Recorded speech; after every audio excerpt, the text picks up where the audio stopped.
on this computer. Okay, I think we are live. Let me check. Yes, we are live. Okay, welcome everyone. Excuse the delay, technical issues, that's all I can say. Very pleased to welcome Sifu Tony Willis. I think for the sake of this call, we'll just refer to him as Tony, if that's all right, Tony. So, Definitely. Tony has got many decades of experience in a range of martial arts, and it was so great to reach out to him, Alex and I, and say, listen, we want to get you on the Southern Mantis Forum, and we want to have a live talk with you, a live Q&A based on your experience of Chalgar praying mantis, as well as the other many arts and areas that you work in. So Tony is the founder of Be Aware, Take Care, which we'll talk about, which is around traveling safety. He also specializes in a range of martial arts, weapon defenses. He runs 5 Elements Martial Arts, a full-time martial arts school. And within that school, he has K1 fighters, MMA fighters, Muay Thai fighters, boxers, a range of students competing at different levels and different competitions of martial arts. So there's a wealth of experience there to talk about and how it relates to Southern Praying Mantis or Chalgar Praying Mantis. He's a published author. He's an international speaker. He has previously held NATO, USAF, and Metropolitan Police security clearance, fully insured, and there's a lot to discuss there. So with that kind of very brief introduction, Tony, welcome. We are so pleased to have you for an hour, 2 hours to talk martial arts about loads of stuff that you've done. So welcome. Okay, guys. No, thank you. Thank you very much for asking. Thank you very much for asking. Our pleasure. So, don't worry about the Sifu and all the rest of it. I'm really bad with titles. So I remember you telling me this, yeah. If I upset people with not calling them by their title, I apologise now. It's not because I'm disrespectful. I have a lot of respect for anyone who trains at all, regardless of what they try and do. But I'm rubbish at titles. So I always forget to call people titles. Some people get upset, and some people just, whatever. So, that would be niche. I really like that Kwando in the back of your room there. Look at that, just peeking out there. Oh, the posh one. Yeah. Posh one. Yeah. So, this is my study. Yeah. Sorry, this is my study, and at the moment, it's one of the places that I'm teaching from. So actually, there's weapons. Yeah, so cupboards full of them. I'd like to know how you're teaching Kwando in that room, but maybe we can get it. So, Tony, tell us a little bit about you, your martial arts background, your experience, when you started, what you started in, and what you've done. And I know that'll probably take an hour, so try and shorten that down a little bit. No. Okay, so as you can obviously tell, I'm quite old, so 58 now, so getting on. When I first started martial arts, there wasn't much around, to be honest, and it was probably, I don't know, half-hour drive to your local club, whatever it was. It didn't matter what it was. You couldn't pick and choose, so you couldn't decide you were going to do kung fu or karate or whatever, because you were lucky to find anything. So originally I started training a local karate school and judo. So that was my first proper lessons. But when I was I was about 13 then. But later on, I found actually that and I don't count this in like the years of experience because it's just nonsense really. But as a young kid, I lived in Germany. And my father was working for Ford Motor Company, but we went to school at the military school in Cologne. And we used to do wrestling there. So we used to do wrestling all the time. And I've never counted that. And it was only later on that it was like, oh yeah, I was doing that as well when I was about 5, 6, 7, 8 through to 10 sort of thing, and I just didn't count that because it was just fun. It was just what we did. You know, it's like playing football. So that I suppose you could count, but it got me interested. I'd probably say that. And me and father used to watch boxing on the telly, and that got me interested in sports. Then it must have been, I was too young for Bruce Lee at the time, so it must have been the old Kung Fu series on telly, which if you look at it now, it's terrible. But at the time, it got me interested, and went off to the local martial arts school and started training there, and sort of took it seriously, I suppose, for the first couple of years, and then drifted off a bit. Started doing air cadets and things like that as well. So sort of like a typical teenager, in and out, in and out, in and out, in and out. So doing karate and judo and that. Then someone opened up a club near where I lived, and it was called kickboxing. And I'd not come across it, and it was new. It was the first day it opened. Went along, started training there. And the guy was someone called Pat O'Keefe. Some people know him because he wrote some books a long time ago now on kickboxing. And that got me into that. So that's how I moved from what was probably a traditional karate type background to kickboxing. And obviously at that time, everyone involved in kickboxing came from karate or kung fu or something else, because it was the new sport. It was, you know, fledgling thing. But it was good because it was new. It was quite a small community, so everyone got to know each other. And there was, like, you know, only a couple of circuits going on. There was only 1 or 2 titles, so it wasn't like it is now with like hundreds of titles. And that got me interested in the sports side. But Pat had like a traditional background as well, so he sort of mix. He would go, right, we're doing self-defensive stuff now. Now we're doing sports stuff. So he would split it. He wouldn't try and, I don't know, merge the two. So it'd be right. Today's class is self-defense. Today's class is kickboxing, and it'd be the sport versus the martial arts side. So that was good. So I did that for quite a few years with Pat, probably 5 years, something like that, until I moved with work. So that sort of took me through the teens to work. Pat got me in the sports side and competitions and that sort of thing. And I moved up to Milton Keynes, and I just couldn't find a good club. So I went, and my parents still live down this way, so I went and visited Pat again, and he said, I've just fought a guy from Milton Keynes area, and he was a really good guy. He's fighting for a world title soon, so go and speak to him. So that's how I got to meet Dev, who's Dev Barrett, who's in charge of Wacko now. And I'd say they were very similar people, really humble, really nice, really kind, really helpful, very talented. And I think one of the things I've noticed is that all my main coaches as I've gone through, doesn't matter who they are, the ones that I've stuck with have always been people that are, yeah, they're very, very good, but they're always very open, very friendly, very helpful. You know, they're trying to get you as good as you can be, rather than standing at the front going, I'm not brilliant, you know. Yeah, looking at me in the mirror, oh yeah, I'm fantastic. You know, they're not like that. They're always, everyone's like it. And all the people I've stuck with have that sort of personality. And hopefully that's what we've tried to take into my club now. That's why we're very informal, we're very helpful, very friendly.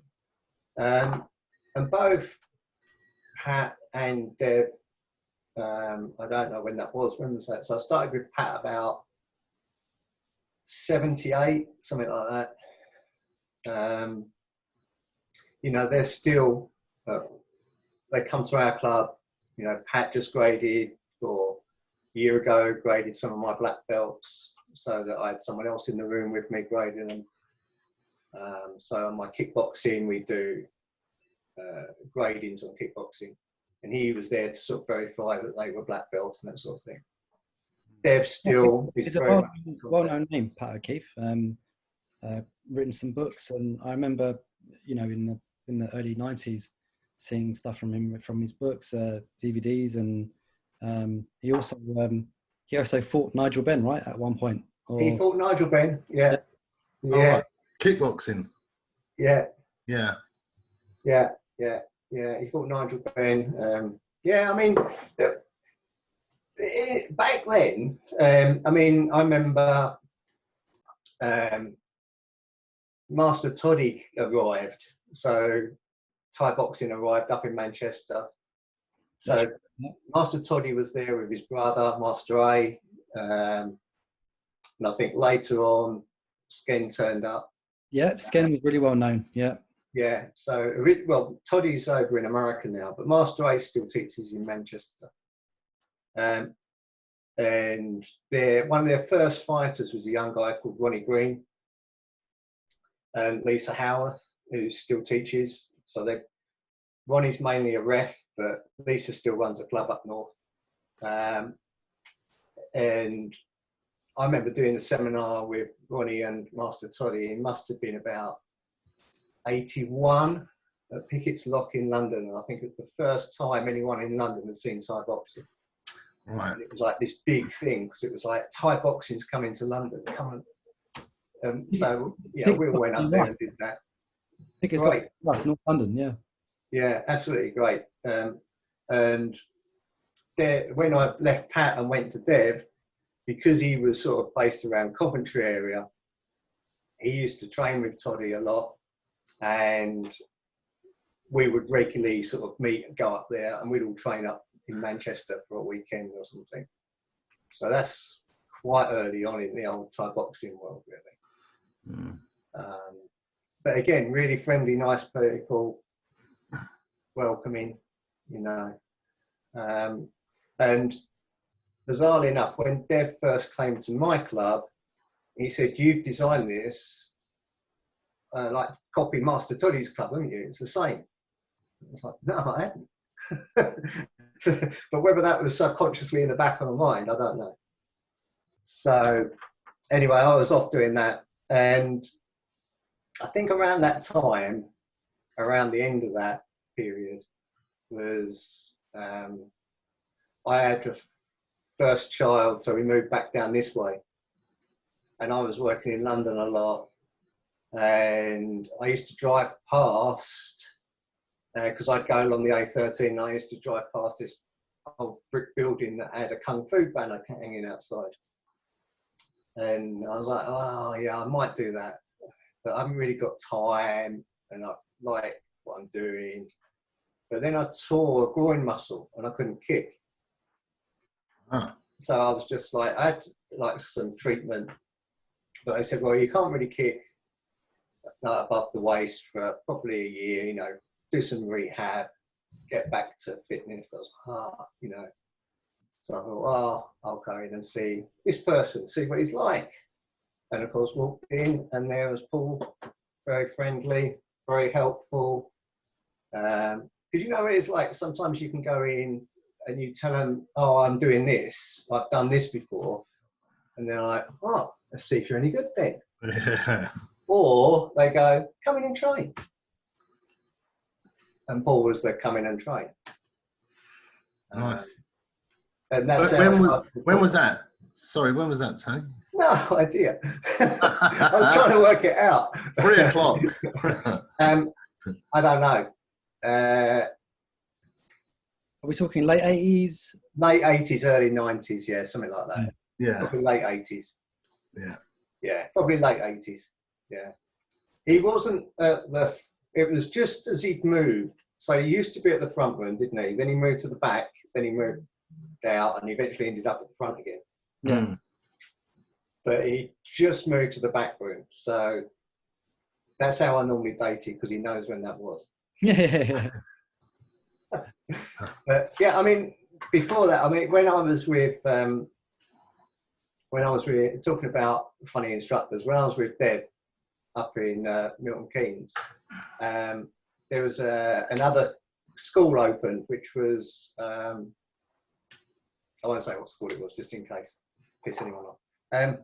But they were famous for like competition, so they've said go there and enjoy it. You know, do a couple of sessions, enjoy it. Don't be, just enjoy it. So we went along, and the guy was like, "Oh, you know what you've done?" He said, "Oh, I've done this." He's like, "Oh, have you fought?" "Yeah, fought." He's like, "Oh, okay, put some gloves on then." And I was like, "Well, I'm just here to learn, pick it up." And this was Kung Fu school. All right. So it was like, "Oh, okay." And they were known as like competition Kung Fu school. Anyway, it turned into about a 2-hour full-on war between me and this other instructor. Wow. And then at the end, and I remember just everyone else in the class just sitting down and like, what the hell's going on here? This is mad. And at the end, he said to me, he said, "Oh, you're going to join then?" And I was like, well, let's see about it, because it had just been an all-out, full contact spar. Well, it wasn't a spar, it was a fight for, Is he trying to prove a point, was he? Probably. But it was just like, that sort of instructor is not the sort of instructor that attracts me. And it will attract certain people, and there's nothing wrong with that, I suppose. It's sort of like what you want from it, isn't it? But yeah, I mean, luckily I've fought before, because I was getting cracked in the face and everything, and it didn't really bother me. But I can imagine if you hadn't, you'd be a bit like, I've just been beat up. Strange thing, because early kickboxing, from the generation above me, whenever I spoke to them, they all used to come. Be careful what you say. A generation above you. Well, okay. So slightly older than me. They'd all come from. They'd all moved to kickboxing, but some of them had come from a traditional kung fu background, and that background used to be Lao Ga. Like everybody I knew that had done Lao Ga had sort of transitioned into kickboxing and Thai boxing. It seemed to be there was a close crossover between the two. Was the early kickboxing then? Was it just an amalgamation of? Yeah, it was basically. Yeah, it was, and I think it originally, it was before the Thai bit hadn't really come in the early days. Right. It was really what they called professional karate. So it was a sport karate that they could test themselves to see what it was like. Right. And there were sort of two versions originally. There was one which was what we used to call WKA style, which is really K1. Yeah. That was leg kicks, knees, no elbows. So it was leg kicks. You could kick to the leg, you could kick to the body, kick to the head, you could knee to the body, and you could punch as well. So there was that. And then there was the more North American style, which was kicks above the waist, no knees, and punches. Yeah. And it was a way for the people to just test themselves, I think, in a sport environment that wasn't. And I think it was a reaction to, at the time, fighting was the way. And a lot of people really didn't like it because, they'd be like, well, it was a rubbishy thing, but you won. Yeah, they developed certain techniques for point scoring. So like in some of the karate tournaments, I remember seeing something where someone had a brilliant technique for doing a reverse punch and turning and looking away, showing the back of his head. Yeah. And if he got the point in, he was getting punched in the back of the head. Yeah. But that didn't matter because he was scoring the point, and that doesn't score. Yeah. In fact, they'd probably get disqualified for doing it. Yeah. So technique-wise, no good. But point-wise, genius tactic, Yeah. So, Yeah, one of the guys, he came over a few times at the beginning, and then went on and became famous now. But he became Benny the Jet, Benny Acredo. Yeah, Benny the Jet. Yeah. He, I remember him saying he was in a sport karate competition because he came from Kempo or something, American Kempo, and he said, I hit the guy, I swept him, and I knocked him down, but he hit me on the way down, and he won the thing by point. And he was like, what nonsense. Yeah. He said he was falling over. I was about to kill him. And then he went off, and so I think it came from that sort of background. Yeah. And then, you know, the Thai boxing sort of merged with it because they were fighting over in Japan and Singapore, places like that. So it sort of became a bit of a hodgepodge. And at the time, everyone was competing everything. Yep. Because there wasn't enough. So people would box, they'd WK box, they'd kickboxing box, they'd do points competitions, they'd just do anything because there wasn't enough. And they would just, you know, one day they'd be a boxer, next day they'd be a leg kicking, the next day they'd be no leg kicking, and it was a real amalgamation. Whereas now you're a specialist, you know. Yeah. Which is great because there's the opportunity. Absolutely. So, sorry, I'm waffling. Go on. No, not at all. When you eventually walked into Sifu Paul's school, were you going there to train or were you going there for treatment? I wasn't quite clear on that one. No, I was going there to train. Okay, and how was that? I mean, coming from kickboxing, and I imagine you were doing a lot of sparring, a lot of pad work, a lot of hand and footwork and move, and how was it going to? And was this the first time you were doing like traditional kung fu? Yeah, first time traditional kung fu. And yeah, I'd mainly come from pad work. We obviously used to, because there wasn't enough training, we used to be at boxing gyms all the time, training with them. Yeah. So we were always boxing, kickboxing. So it was a real hodgepodge, you know. But it's just where the training was. So yeah, I walked into the school. Paul wasn't there.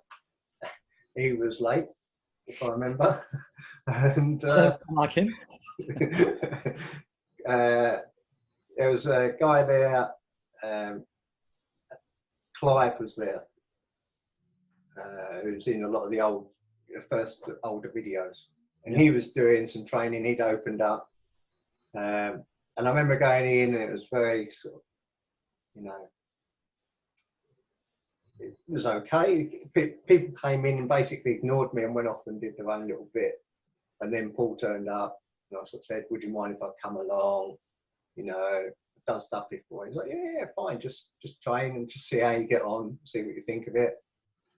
Yeah, and I don't know, something clicked. I just liked it straight off, and I think it was partly the atmosphere of the place and the way that he actually he cared about what he was doing. It wasn't just turn up, do your lesson, pay me £5, go home. It was, you know, he actually cared about what he was trying to teach. And that's probably what attracted me, because again, it's that person who, it's the personality. It's not necessarily, I'd say all the coaches are slightly different personality, but they've got that bit where they really passionately care that you're learning. Yeah. And it doesn't matter, like, I mean, this is the thing with martial arts. This is where I think, I don't know, so much argument happens and so many people go wrong because they start arguing what's best or what's the best style, what's the best fighter. But what, if I went into a school now, 58, I want something different to what a 19-year-old wants. And I teach people, I mean, my oldest student, who doesn't do Mantis, he does Tai Chi, but he's 92. Wow. So, you know, I've got a 92-year-old. Some people would be, well, what's the point? He's never going to be any good. That's not the issue, is it? But yeah, of course he's never going to be any good. Well, actually, he's quite good. But you know, that's not the point. You're trying to give them the best experience that they can get. Yeah. And make them the best they can be, or help them get to where they want to be. And for some people, that'll be competition. Other people, it'll be more, they want to learn, I don't know, want to learn to calm down even. You know, I've got people that have, I've had people in the past, and then I've got quite a good student who came from a background of being arrested for violent offences sort of thing, with weapons sort of. So it was a bit like, oh, I'm not really sure what to teach you. But he came for the right reason. He didn't come to learn to fight. He came to learn to sort of try and control his aggression because he wanted to settle down with someone and all the rest of it. So it's an outlet. He used it as an outlet. He used it as an outlet to control. And now he's a completely different person because he's grown up and all the rest of it. But, you know, it's different things for different people. And all you're trying to do is bring it out. And I think the coaches that I go to, like when I first go to Paul, you get that impression that they're going to try and help you and pull out what's good for you, you know. And I think, I don't know, everywhere I've been, or not everywhere, that's not true. England, there's been a lot of people that have been complete twats when I've turned up at their schools. But the rest of the world, on the whole, have been really welcoming, really friendly. And all the instructors I've stuck with have all been like that. I mean, Nish, you know, Krishna, you know, Eddie, they've all been friendly, all been helpful. And you're right, they have a passion for what they do. They have a passion for the art. And they... I think it's more than that though, isn't it? It's not, you see, I think people hear that and they go, oh, right, okay, they're dedicated, and Paul's fantastic, you know, but it's not that. It's just not being fantastic in what but it's trying to get you to be good at what. Yeah, absolutely. Yeah. But take away what's important to you as well. Yeah. You know, you don't have to be this. You don't have to be that sort of person. You can be what you want to be, but I'm going to help you be the best you can be. Absolutely, yeah. And that's it, you know. The only thing, I mean, I don't know if it's because I came from more sport orientated, but as I came into Kung Fu, I didn't like doing the forms to start with, and I still hate doing forms. Yeah. So I've got a method now that what I do is, Mark's my senior student, he's been with me, I don't know, how long is Mark? Mark's probably been with me about 11 years or something. Maybe a little bit longer. So I teach him the forms, and then he teaches everybody else the forms. Nice. Because it's not my passion. My passion isn't the forms. Yeah. For me, I always think of form. For a start, a lot of people do forms, and to me, they're a dance. Because if there's no intent behind it, it's a dance. Yeah. It's a selection of moves that you could teach someone who was a good gymnast or something. And I do like the forms, but I treat them as like a bucket, so you can remember the selection of the moves. Yeah. Mm-hmm. And sometimes I think some of the forms are just put together in a way, yeah, they're done to show you angles and everything, but I think it's like, get this lot because they're put them like this, and then people will remember it so that it flows together. Yeah. It's like an aid memoir more than. So they're not. Yeah, so it's like some of them they're structured in a way that is repetition to help sink it in and to teach you to practice those moves. They're not actually. It's not an A to B of a fighting technique. So it's all disjointed. Yeah. It'd be, you can use each technique individually, a couple of them together, or you can mix and mash them. But you're not going to walk through thinking there's 6 techniques. I'm going to use all these 6 techniques. So it's just a blueprint for, like you say, remembering the content that's available. There are some that I really like, but I have a problem that I forget them. So which is probably why I don't like them very much, because I've got a terrible memory, and I'm like, shit, I've forgotten this one. How can I have forgotten this one?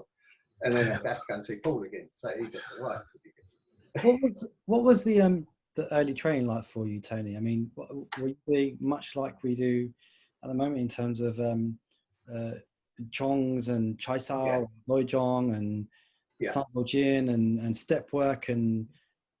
I think the thing that was probably one of the things that attracted me to it. I don't know if you've ever been to a boxing gym, but if you go to a boxing gym, everyone does their own little bit. Yeah. Mm-hmm. Now, when I visited some schools and everyone lines up and does exactly the same thing, and that's okay, but they do it every session like that. Mm-hmm. And there's no personal. So it's very much, I'm going to come and I'm going to teach this, and everybody's going to do the same thing. I'm not really going to pay attention to any individual person. You're just a group. Yeah. So when I first went into Paul's, everyone was doing something different. And I remember that was probably one of the things that attracted me, because it's like, oh, okay, yeah, I've got obviously no idea what all this is, so I can go and learn all of that. You're learning that, yeah, I sort of get that bit, I can just sort of do that bit. But it was interesting because everyone was being sort of individually brought forward. It didn't mean different levels, isn't it? Different, different stages of their development. Yeah, and you would do things as a group, but you'd also do things individually as well. And you still like that? Yeah, that made real sense to me, you know. And again, it brings out this like bit where they actually care about you, because they're concentrating on you. Yeah. What were your favourite bits of training then, back in the? And I loved any of the two-man chongs, any of the drills where you're training with someone. If I remember, we didn't do much pad work back then. And I know Paul does quite a lot of pad work, doesn't he? And recently I've done, a fair bit with him. But he might say, this isn't true. But as I remember it, we didn't do much pad work. We did mostly partner drills.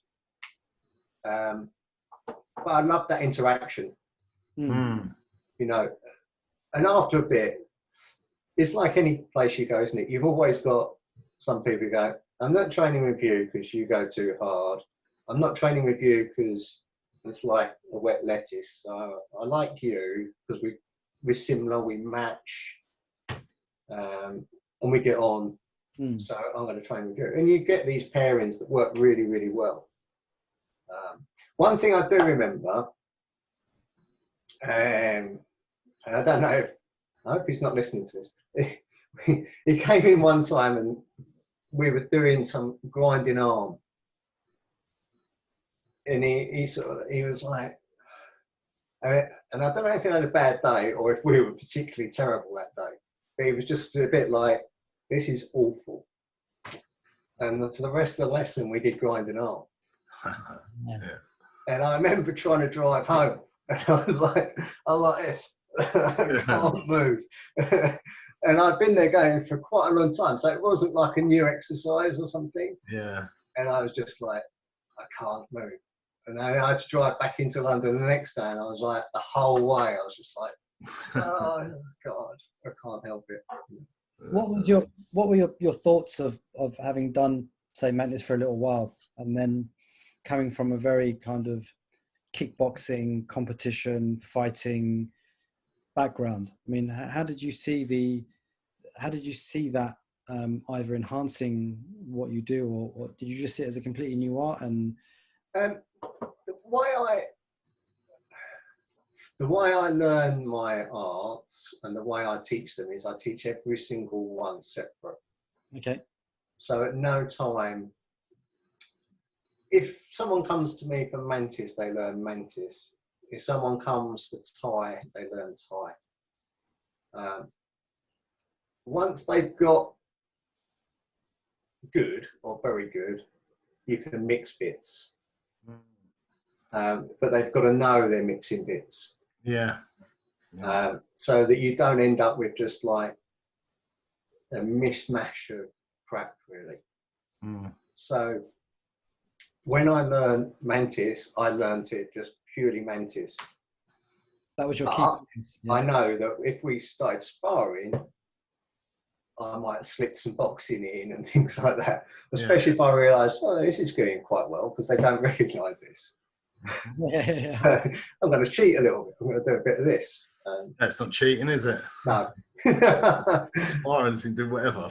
Yeah. So that's a way. But what it gave me, I think, was probably because I came in, you know, fairly conditioned. I was able to learn it and just take it on for what it was. And some of it was completely new to me. I mean, I've done, you know, the idea of the concept of Phoenix Fist, claws, things like that were completely new. Yeah. A lot of the gripping and things like that, I would say, had a lot of relevance to the grappling I'd been doing earlier on. And very much more sort of, because I've done some catch as well, I'd say that it's very similar. Yeah. But, you know, things like this and things like that were just like, what are you doing? Why are you punching me with one knuckle? And it takes a while to get used to it, because you forget, don't you, that after a while you can form fists. Yeah. But to start with, you're like looking at your hand going, why can't I? Trying to will each finger to work. You know? Yeah, exactly. You're looking at people and you're like, well, my hand doesn't do that. Or if it does, I have to, well, I'm there now. Okay. You know, and you forget that. But it is difficult, especially if you're instinctively, oh yeah, okay, I'm used to this. Yeah, I mean, if you're used to boxing, your tendency is always going to be to slip back into that boxing mode and boxing fist, you know, flat fist.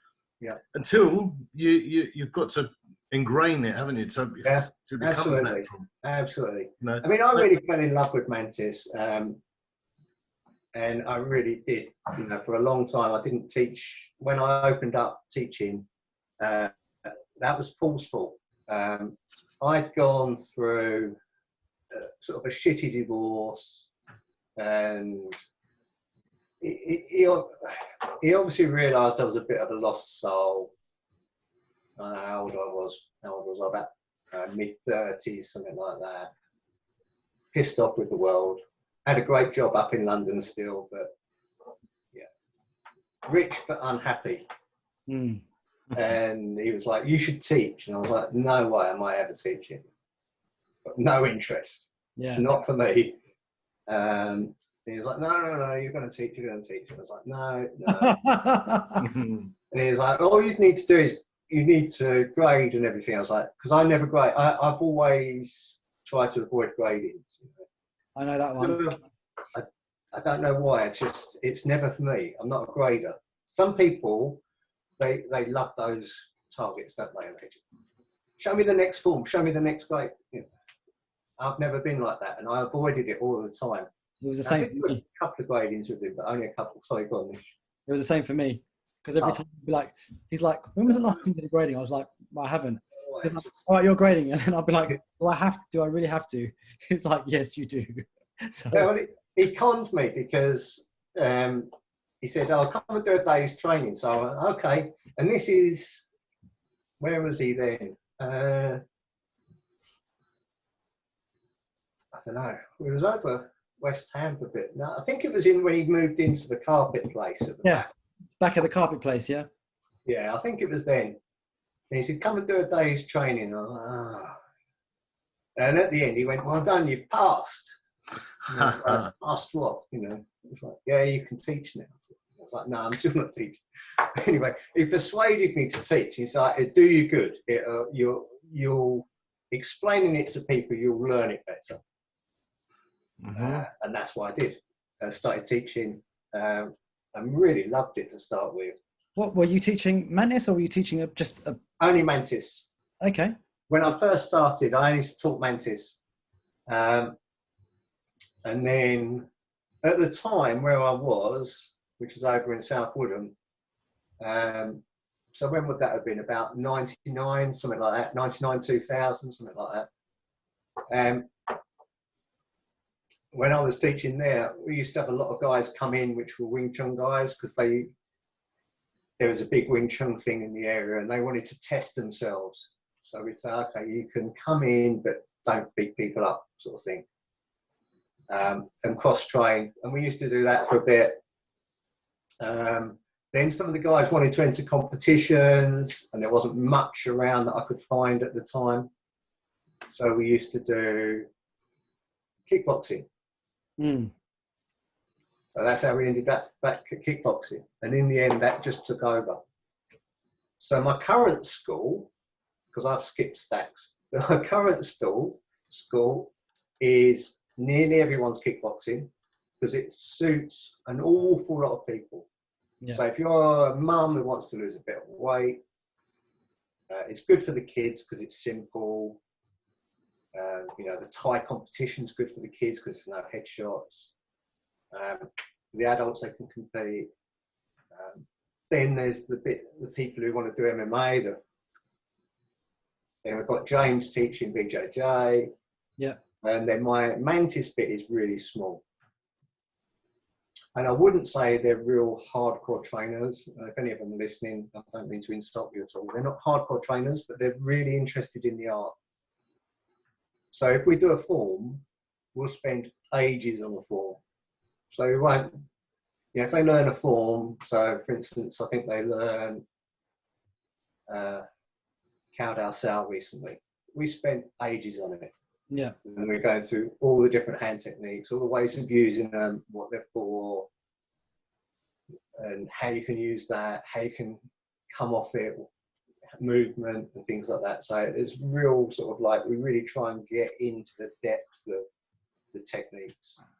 With a lot of the experience you have in competition, in sparring, and in teaching, because I know having been to your school and having seen a lot of your fighters, A for the MMA and A for the kickboxing, how have you in any way used that to kind of change the way you teach Mantis in an application-based level?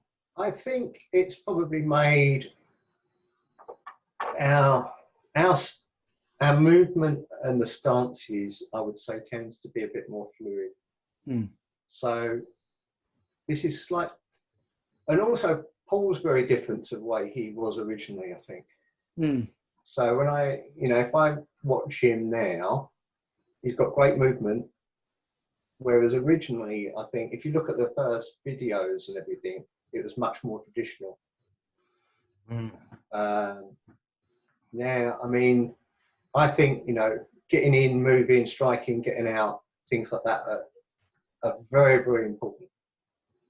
And if I had a criticism of traditional arts, it would be that things like head movement and things like that aren't taught enough. I learned that an unfortunate way.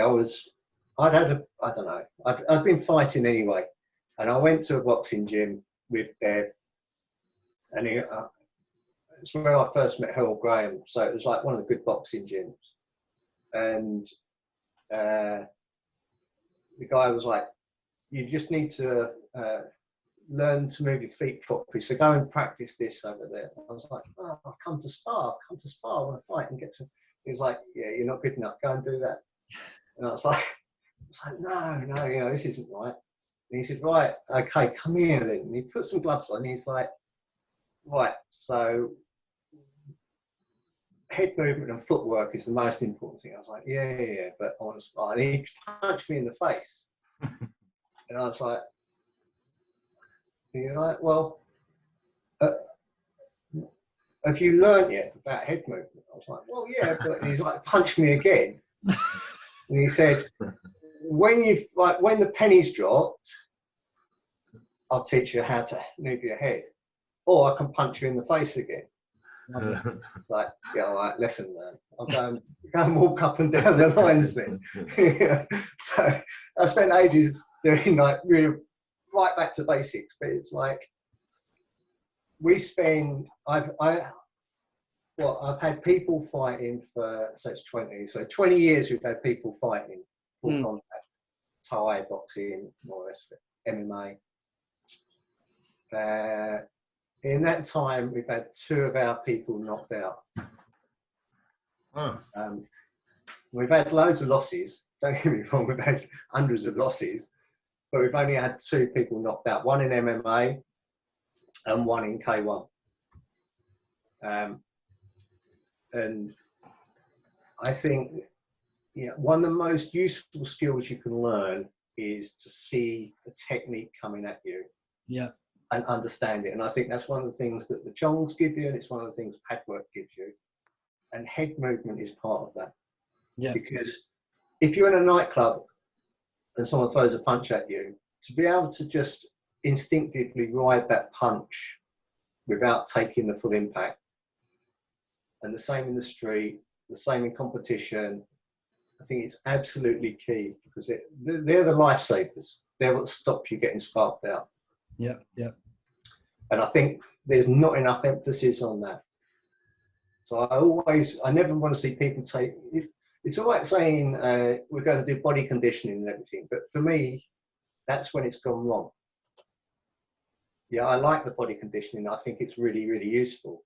But it's almost like you've failed to get out of the way, or you've failed to use his technique against him. So iron shirt and everything is okay, but it's like, that's when it went wrong. I wasn't good enough.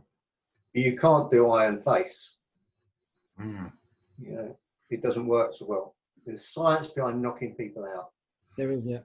And it's a basic thing, you know, a bowl with a bucket of water and a ball in the middle, and you swing it around, and that ball keeps it in the side of the bucket. Well, that's your brain. Yeah. Now, you know, fight science is important. You know, when people are cutting weight to get to a competition, they're dehydrated. So it's the same as if you're in a nightclub. If you're in a nightclub, you're dehydrated. So the fluid around your brain is reduced. So when you get hit, your brain is more likely to be smashing against the inside of your skull. Yeah. So you're more likely to get sparked out. And if you're unconscious on the floor, you're at the mercy of whoever has knocked you out. And their mates. And their mates. Yeah. So do you feel that's not where you want to be? So for me, the only thing I would say is I would like to see that a lot more in all the traditional arts. And I don't just mean Chao Bar, I mean everything, you know. So it's okay doing the forms and everything, but if you look at how much competitive fighters practice head movement and not getting punched in the face, I'd like to see that in all the arts. Because that's a real, you know, street-worthy skill. Yeah. Survival. Yeah, absolutely. Absolutely. Yeah. So in terms of like the stuff that you do, you do like protection stuff and. Okay, yeah. So that's the complete opposite. But it's like a line, isn't it? At this end, you've got like real like combat. It can either be sport or it can be street, but you've got people striking each other.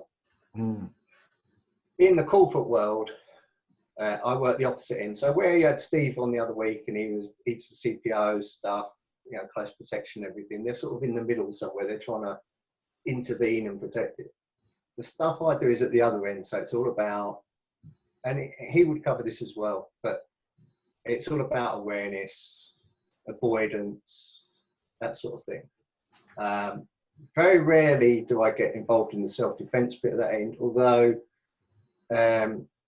if I do women's groups, because I do a lot with battered women, then we do cover that. The main reason being that I have a real problem with people teaching self-defense, because it's not as easy as you think it is. You want to be this end of the spectrum. You want to be one of these guys who's training twice a day, every day. Yeah. Yeah, learning to get hit. You know, I mean, that's another thing that the traditional arts have done well, or maybe not all the arts, but like Mantis has done well in the the concept of the iron shirt and all the conditioning and all the rest of it. Unfortunately, every time you fight, you get battered.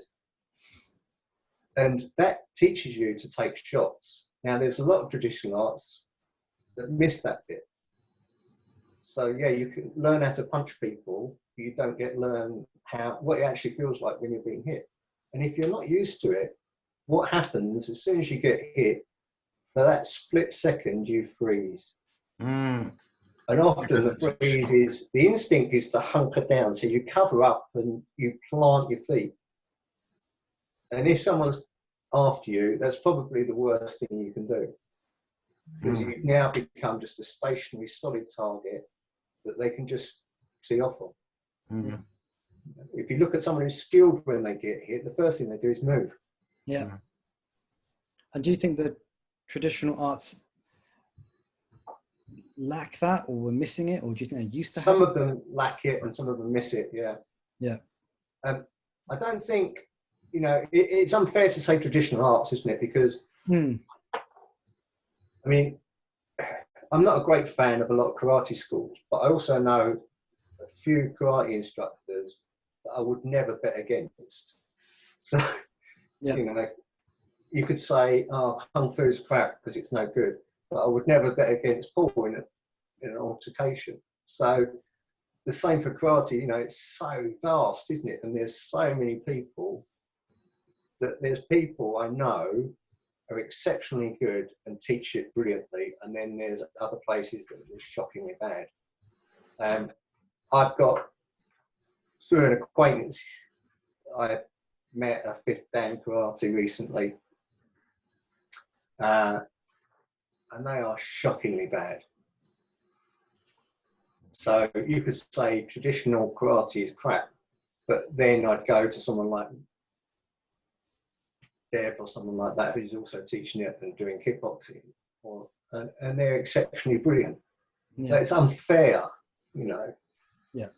And it could be students, and it could be the way he teaches. It could just be he's a brilliant competitor himself and hates teaching. He could be fed up of teaching.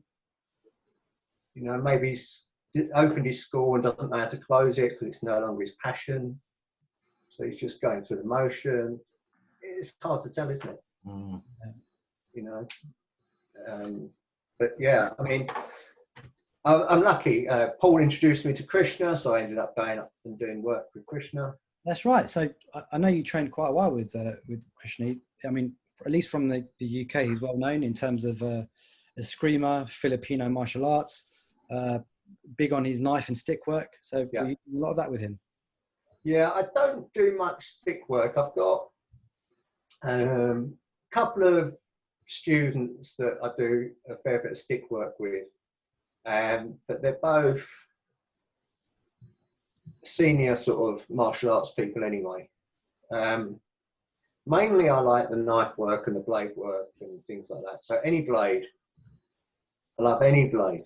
Axes, machetes, swords, knives, I love it. When I go out to Bali, I go out and train BJJ with Nico. And then there's a lot of, it's a version of Salat basically in Bali. And they're really open, and that's mainly machete work. So it's very similar to some of these Kali Screamer stuff. And I love just bladed weapons. I love it. So I don't mind teaching. I like teaching seminars to other martial arts schools and that on bladed weapons. How do you approach the knife stuff? Because it's a highly discussed subject in the martial arts world in terms of how people are taught, kind of like what traditional view to the realist.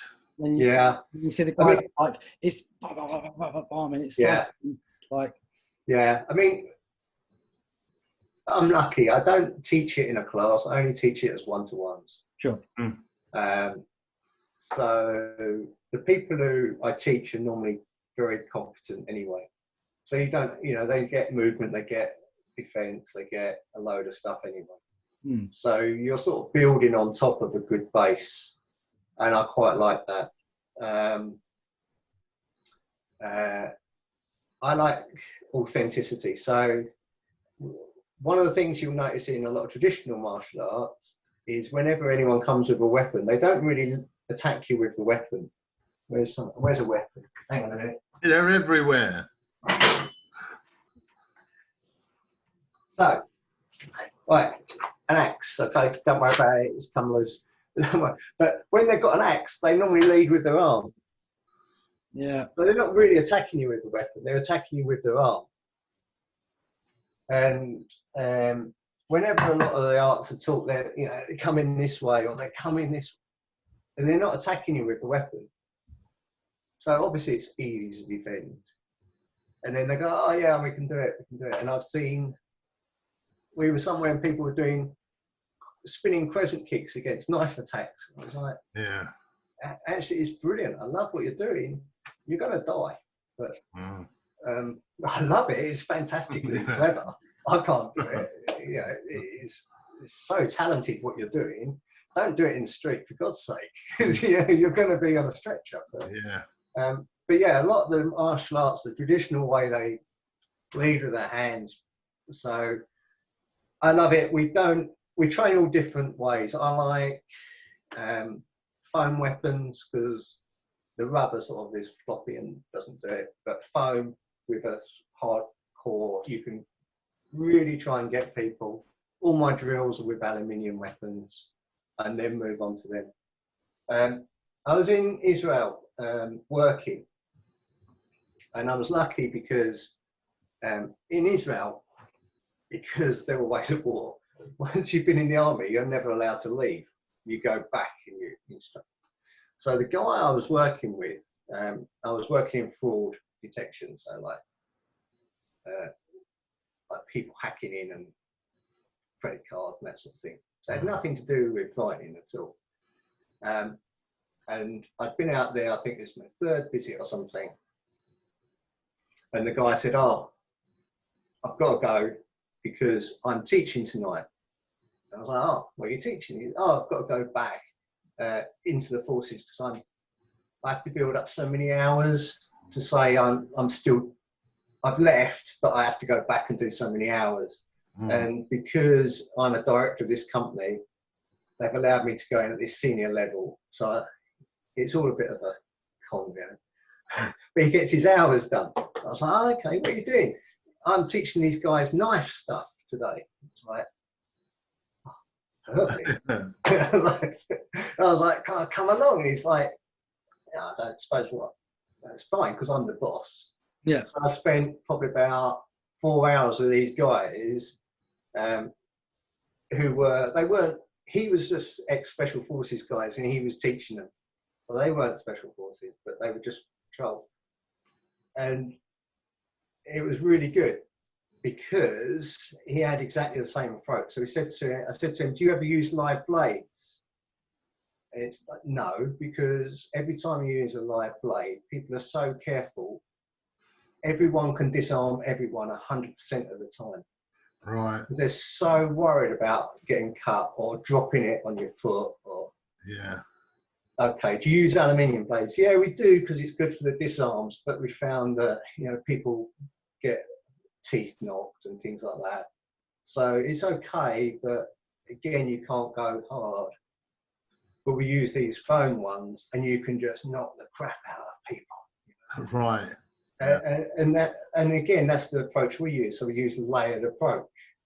But if someone comes at you with a live blade in a training class, you have to be so careful and no one's ever going to come at you hard. If you give them a marker pen and say, every time you put a line on me, I get 20 burpees. Oh my God. Have you ever used the blades? I've seen them used in Israel, with an electric a stun thing there.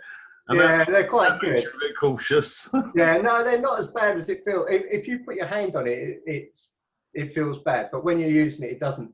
Right, but it lets you know that you've been. Yeah, what better is if you just get a foam one and mark it with a marker. Yeah. Like one of the whiteboard markers because it comes off. That's a good tip. Yeah. And then when you're getting people, and you say to them, every time I get you, you've got 10 burpees or something. Yeah. But you will, and then you've got a competition going, because They'd obviously, have like, hundreds. yeah, I'm going to get you. Yeah. And they're covered in peg, you know. Yeah. But what's interesting with their stuff, because that's where I got the Krav Maga, got the comment from, because I said to him, what do you think of Krav Maga? And he said it was the best marketing ever invented. Mm. And it's like, actually, you're right, because the guy's made an absolute fortune. And it's like, yeah, that's good. And I said, you know, why are you doing knife stuff when basically, because they're bristling with weapons? And they were getting caught. So they'd go out with a rifle and a pistol, but someone would go up, and it was why they were looking so bad on the camera. So you'd get kids go up and say, oh, can I have some sweets, can I have some sweets? And while they're surrounded by kids, someone else would come up and hold their weapon arm, and someone else would stab them. Right. So all their technique was, all their knife defense and everything was to clear about 10-foot space so you could shoot the person. Right. Right. So when you start saying, oh, you know, these special forces guys, their knife stuff really clever, it sort of was, but it wasn't. It was really basic, and it's to get about 10 foot away so I can shoot you. Yeah. You know? People have this kind of idea about special forces and being incredible martial artists as well.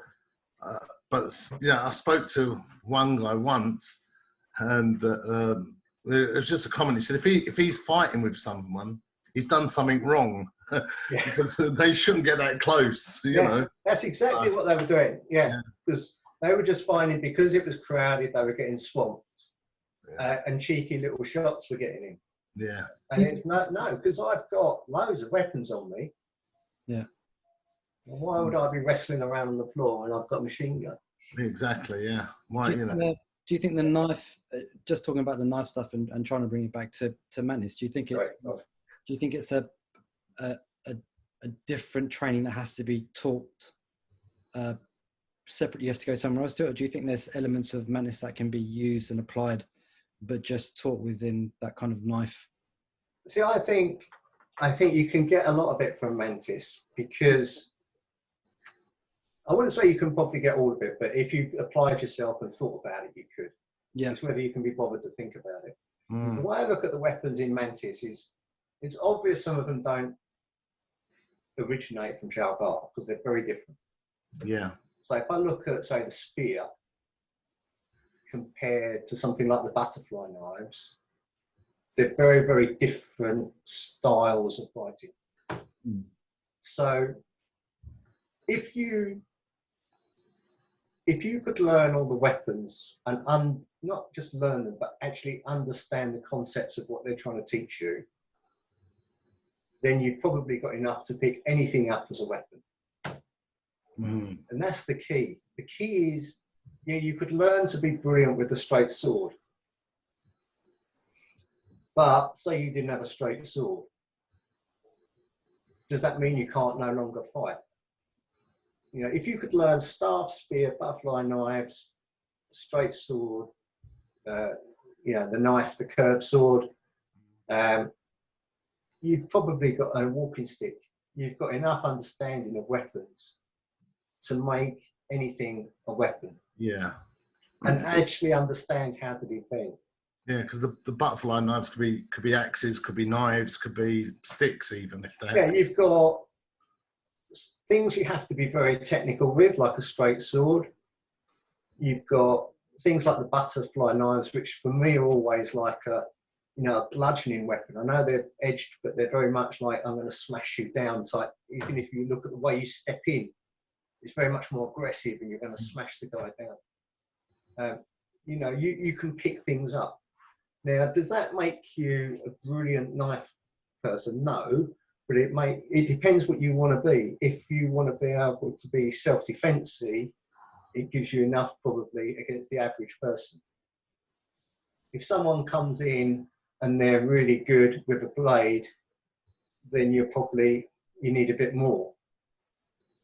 But you've got to balance it out, haven't you? Like, what can you teach people, and who are you trying to defend against? Are you trying to defend against a skilled attacker, or are you just trying to defend against the kid who's picked up a Bowie knife and wants to stab you. You know, if you're against a skilled attacker, then you're not going to win. You know, if he's really skilled with a knife, you're going to lose if you haven't really trained. Even if you've trained it, you're going to be lucky. You know, but you've got to work out. You know, who am I fighting? Am I going to fight a Carly guy who's got 10 years experience, or am I fighting a kid who's picked a carving knife up off the kitchen table? What was it like training with Krishna? And how did I still train with Krishna from time to time, same as I do with Paul. I don't train with people enough, probably, but I really liked Krishna. Krishna's got the same principles, I think. He's very caring, very giving. You know, some of the drills are almost the same.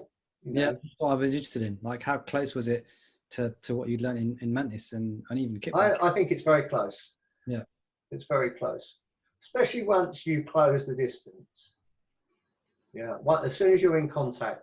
I mean, Krishna he'll always say, "Oh God, I forget what it's like to train with you, Mantis guys. My arms are killing me."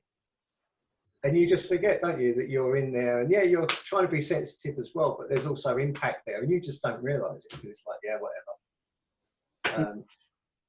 And he'll always say, "Oh, I've got another Mantis guy on my arms, you know." But I think there's a lot of crossover. And they mould well together. Yeah. They mould well together. You always say it. How do you see Mantis and if we just take Chow Gar, and I know that you have a lot of MMA fighters. Do you ever have anything that you take from Mantis and give to them? And maybe they don't know it's Mantis, but it could be a technique or the way they apply a hammer hand or anything like that, or... Okay, so technique-wise it would, not people-wise. Okay. Typically, maybe it's because the way we market it or whatever, but the guys who come to me for Mantis tend to be people who want to learn the art. Yeah. Or they'll learn it as a street event. They're not interested in the sports side. Yeah. If they were interested in the sports side, they would have gone to that class over there, probably. Yeah. So because we run both, they pick, I want sport, that's sport. Okay. MMA, hammer hands in MMA are normally shocking. I don't know if you've watched, not UFC style, but like local, you know, we go to Birmingham and London and that, and you'll see someone sat on someone doing hammer hands like and the guy's just like, it's fine, I can take them. It's like you've just hit him with 10 hammer hands and you're sat on him and he's still okay. It's like, what's going on? So yeah, they'll learn how to do a proper hammer hand. And we put some of the drills in so some of the body conditioning stuff from Mantis, but what I've found is with the young guys who do MMA, if you told them it was from Mantis, they'll be like, yeah, that's crap. I'll go off and do something else. If you just show them what it is, they'll train it. They're just sponges because they're young and fit and enthusiastic. So, for instance, they've all got to be able to take shots to the stomach, ribs, legs, all of that, all the time. Yeah. You can't afford to take a stomach shot and go down. You've just got to be able to just ignore it, brush it off. So all of that probably comes from boxing and kickboxing, but a lot of the Mantis stuff gets pulled in there as well. But if I told them it was, you're learning Mantis now, not interested. Right. So you're taking conditioning, you're taking techniques, you're taking stuff that will make them better, but you're just applying it as techniques and training. This is just training. This will improve what you're doing. Yeah. Right. So it's not the physical bit they don't like. It's this mental bit of the traditional martial art. That's no good. I'm doing MMA. Yeah. Now reverse that. Now, things from MMA, K1, boxing, kickboxing. What do you take from there? And We take, I think, our footwork tends to be lighter. I think we stand still less. yeah, We take head movement. yeah, And we take, I mean, they're on pads all the time. I love pad work. The reason I love pad work is it teaches you to get punched. Because a rubbish pad holder just stands there like that, and he might as well yeah. That's it. Yeah, be a wall. yeah, A good pad holder is seeing punches coming at their face constantly. And that's one of the things you learn as a pad holder, is you're not only feeding, but you're also getting used to this idea of being punched constantly. And you start reacting to it. And that's what you're after. yeah. So I'm after, don't get me wrong. I've got loads of people who stand at the club like this. Don't come along and judge us, because there's loads of them who will be like, It happens. It happens. Yeah, but there's other people who are watching everything, and then they're really learning. Yeah. So when you do try and get them, they're not there because they've moved. Mm. So, for instance, beginning of fighting form. So they were learning fighting form. So you step forward and then you grab. Yeah. Well, this first punch, what are they doing? Are they just? No, they're actually reacting really well to that first punch. Yeah. And that's what I mean by if you really break the forms down. So yeah, the first bit of fighting form, you can just stand there and do that. But really, you're supposed to be being punched. yeah, And reacting to that first punch. And then grabbing and turning. Well, that is a huge thing. Because if you can do that, that's massive. But most people just go, I want to learn the other. Yeah, it's about the intent behind the forms. Any forms you do, if there's no intent or understanding of the application, then as it's been stated by someone before, it's like a monkey dance. Yeah. You might as well, just bopping around if there's no content to it. You know? So for me, that's a perfect thing for pads. That first punch, everyone should be doing that. Then in the fighting form, when it comes, I'm not just stepping and I'm really stepping. I'm really grabbing. I'm really pulling past. Yeah, and that person has to react, to move, and to make decisions. Yeah, yeah. Exactly. So there is a crossover, and to say that I probably don't teach it the way some other people do. Some other people have been much cleaner, smarter, but I'm after movement and things like that. How do you see the Mantis, traditional Mantis as it is, in the real world, as for use in the real world? If you've really the reason I think most people can't make traditional martial arts work is because they don't train them, one, with intent, and two, hard enough. Yeah. And I don't think it's the art. I think you can take certain people and they could do any art and they could win. Yeah. And then with other people, you could teach them absolutely anything you want and they wouldn't stand a chance in hell. But it's true. And it's a sad thing, really, because then people judge your art. Whereas your art could be fantastic and the person could just be shit. So, and there are people I know, don't get me wrong, if I look at the sports side, there's people that look absolutely fantastic on pads. And they're shocking fighters.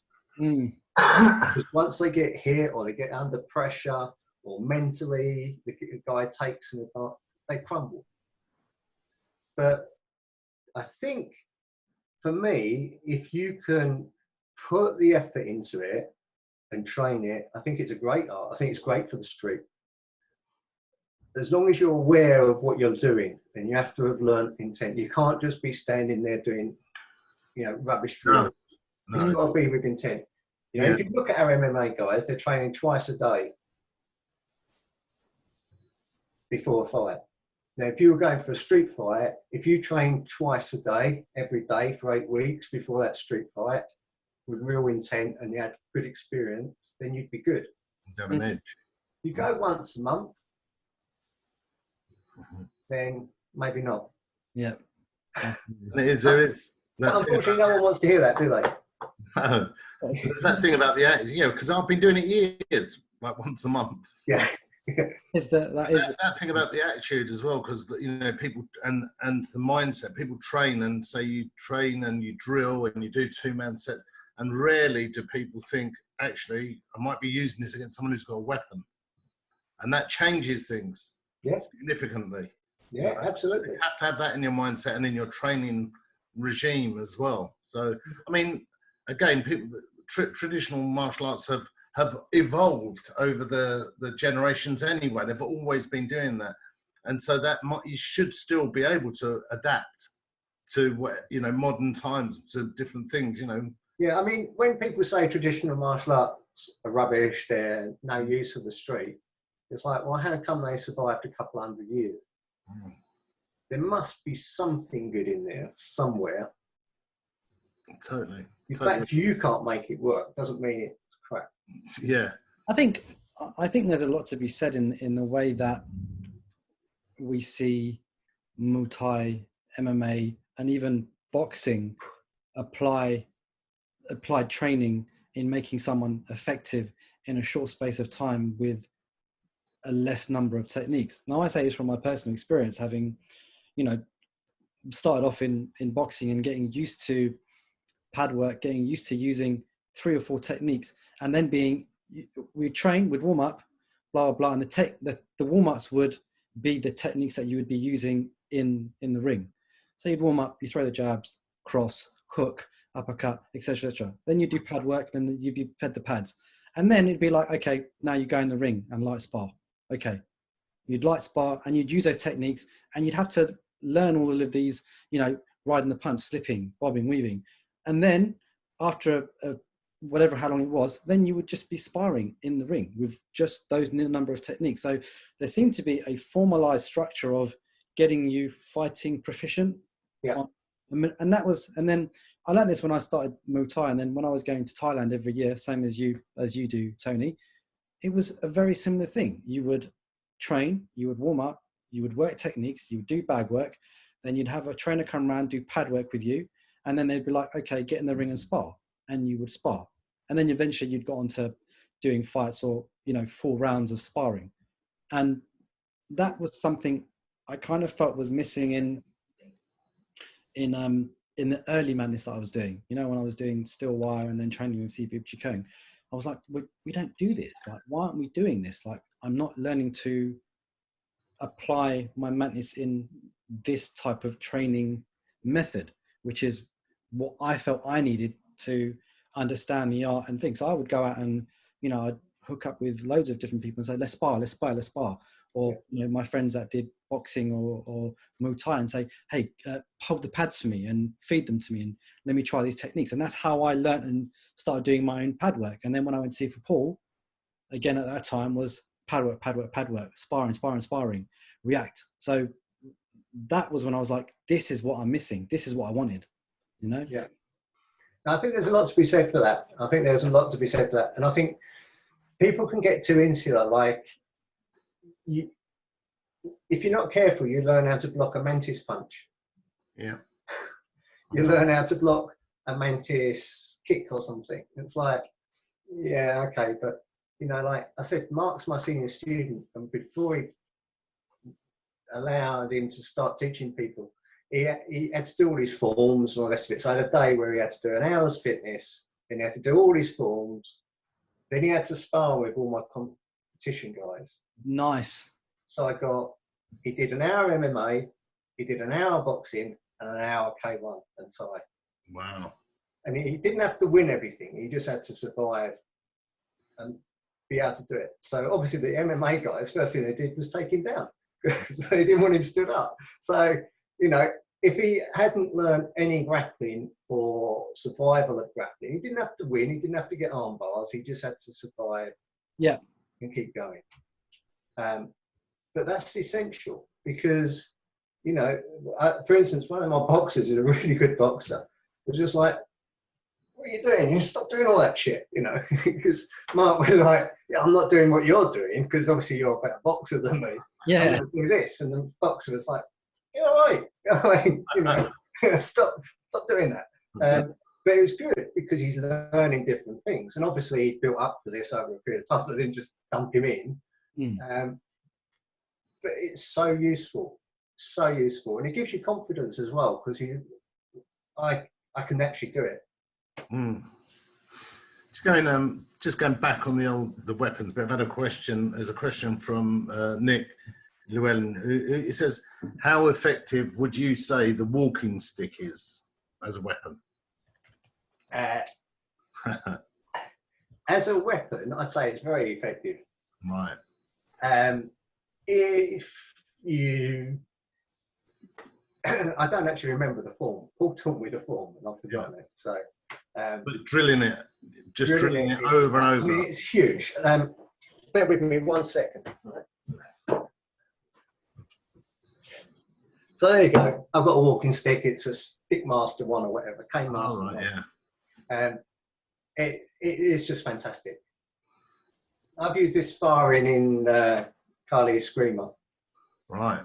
And as long as you treat it like it's a walking stick and everything, I mean, it's super hard. It's hickory.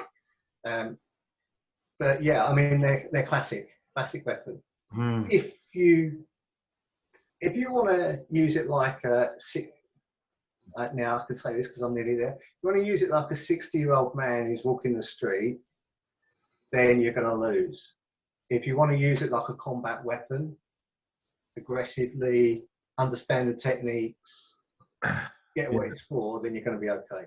So yeah, classic. At least keep people away. You know, it gives you that edge. If someone's got a weapon, someone's got a blade or something, at least you're not having to deal with your hand. You've got to learn how to use it, haven't you? Yeah, you've got to drill it. That's what I mean. If you learn, you know, this staff, spear, butterfly, you've got a good grounding of just picking something up off the table and using it. See, I told you the room's like a weapons hall. Yeah. I wonder what else you've got there. We've got a question from Fred Bland. There is a saying, first learn benevolence, then learn Kung Fu. Is teaching morality philosophy important in order to avoid merely teaching the methods to harm one another? What are the responsibilities of both the teacher and student? Yeah, it's a difficult one, isn't it? I mean, for me, I don't actively teach the philosophy of martial arts. Why I try and do it is by the way I react with people and the way I behave with people. I try and get that across. I don't specifically tell people you should do it this way, you should do it that way. But as I said, all my instructors or all my coaches have had a certain type of, I wouldn't say it's personality, behavior trait. And that's always been kindness, it's always been compassion, it's always been that time. I mean, I've just been supporting one of the Thai instructors. I've been paying him to do some videos for me because he lives in an area where they're locked down, they're very poor. He's from a Muslim area, so it's right down south. They're not very good. There's no tourists there or anything. And they're basically bankrupt sort of thing at the moment. So he's been doing videos for us. But part of the reason of that, when I was there one time training with him, some beggar walked past and he stopped the session, took some of the money that I'd given him, went over, gave him the money. Guy thanked him, off to go. And it's much more interwoven into that sort of atmosphere. So I don't particularly teach it as you've got to learn the philosophy of kindness, benevolence, but I would hope that becomes part of what they get from us. Just hoping that being a bit of common decency is yeah. And I think, in my experience, those people that stay, they tend to have your attitude because they gravitate to what we do. So if you want to come in and spit on the floor and punch people in the face really hard, then you're not going to stay at us because it's not what we are. Mm. It doesn't mean you can't be a good fighter. It just, that's not us. Yeah. You know? Mm. We're even that, you know, European champions and people like that, we're about nurturing them, bringing them up, getting people in to help them. We're not about, oh, we're going to smash you and all the rest of it. It's not the way, that's not the way we are. Yeah. Yeah. So it's kind of indirect, I'd say. Yeah. That is there. It's kind of like osmosis. It just spreads. Yeah, because, I mean, because you are like that. all the time I've been teaching, I've kicked 2 people out of the academy, and one was quite recent. And he was disrespectful to one of the other instructors. Well, not to me. He was nice as anything to me, but he was disrespectful in front of everybody else to one of the other instructors. And because he was a good fighter and competitor, I think he thought he was able to do it. So he left the next day. Nice. And it's just, I won't put up with it. Mm. It has a knock-on effect, doesn't it? If you do allow it, it Absolutely. destroys what you've built over years. It poisons the whole atmosphere of what we're about. Yeah. Be respectful to people. Yeah. Do you feel that that teaching of philosophy and respect is something that is missing from, I guess, the modern way of training martial arts, such as MMA and? Yeah, I'm sure it is. Yeah. Partly, I wouldn't do it because I wouldn't feel comfortable, because I don't feel, that's not me, it's not my expertise. But it's drilled into you probably subtly right the way from the minute you walk through the door. Nice. The way people behave to each other. It comes down to the instructor and the teacher at the end of the day, doesn't it? It always comes down, doesn't it, from the top. Yeah.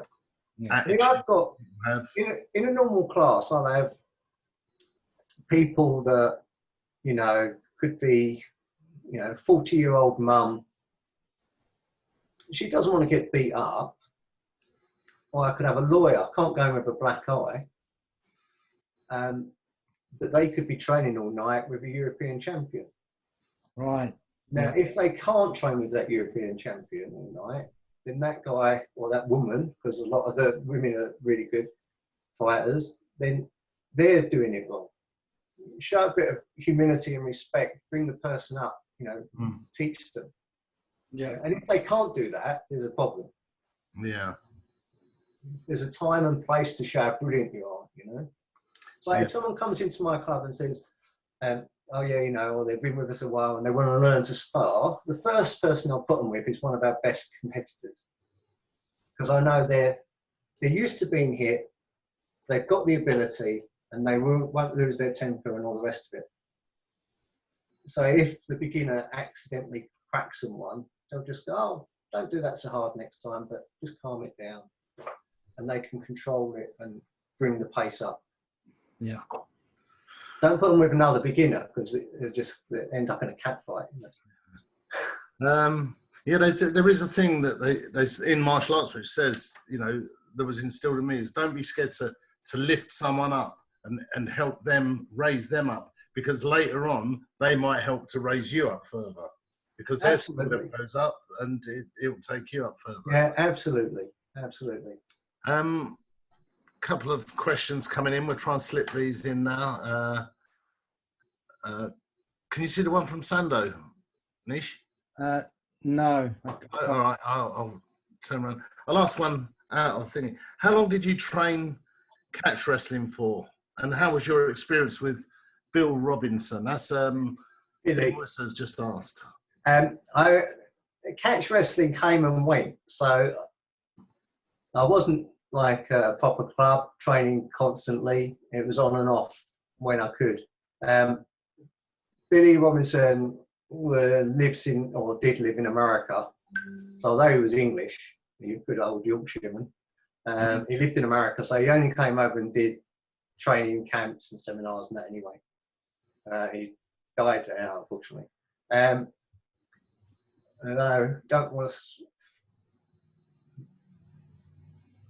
I never brought him to the academy to run a seminar. And it wasn't because he didn't know what he was doing, because he was a fantastic wrestler, and his skill level was like phenomenal. You know, I've got a photo somewhere of him teaching, and in the room is Randy Couture, Charles Sonnen, and someone else, Josh Burnett. Oh wow, yeah. They were the 3 students in that lesson. So it's like, yeah, okay, the guy knows what he's doing. He's walking around with a walking stick. And they've made they've popularized it significantly. Yeah. So it's not, you know, but his attitude was very, he had a particular way about him that wouldn't fit with what we were just talking about the kindness and bringing people. Right. A little bit harsher character. So that's why he never came and taught at my academy. Right. It didn't mean that he didn't know what he was doing, because he did, but Yeah. I never invited him.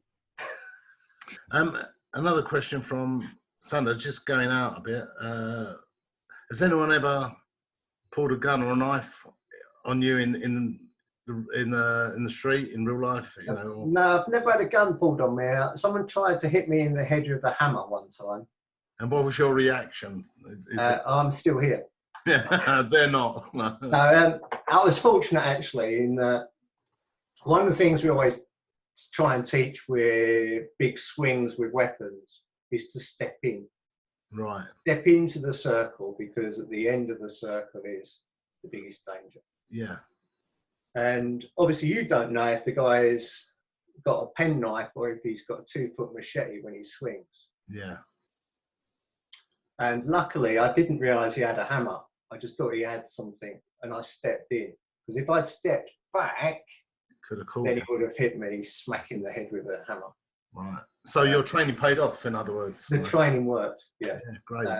But again, you know, that's something, it's got to be instinctive, because you don't think these things through. No, not enough time. Later on, you sit there and go, Ooh. oh, yeah, I did all right, or I did badly, but it's too late. Yeah. So you're right. I think that the key point is that training has to become instinctive. It has to be natural. You can't force it, No. Or think about it. No one's ever pulled a gun on me, fortunately. Well, I hope they don't. and you know, we do gun defence at Eddie's, and I've done it with other people and everything. And one of the guys, and this was in Israel, one of the guys there, you know, said, you know, if you can defend against it, the guy is really fucked up. He said, because you've got to be close enough that you can take it off him. And anyone, you know, going back to the discussion we were having. Yeah. If you've got a gun, you should be trying to get 10 foot away. Yeah. If you've got the gun against someone's head, his actual statement was, they deserve to have the gun taken off them and hit around the head. Yeah. Slaps about the money. Have you ever used any specific techniques in self-defense or in competition or anything, you know, specific Mantis techniques? A Mantis technique that I used in self-defense. Yeah. Actually, I've used a couple, but one that I used to love, you know, this rolling elbow drill. Yeah. I love it, and I love teaching it because it's good for fitness and it's good for like general maneuverability and going into hammer hand drills and the rest of it. But someone was getting beat up basically, so I went to try and help them, and the guy back elbowed me, and straight away it was just a return the favour. Nice. So that works really well. I've gouchoed someone once. And that worked well. Well, I hope that answers your question, Chris. But the rolling elbow, you know, that's not how you're taught it, is it? You're not taught it from a back elbow.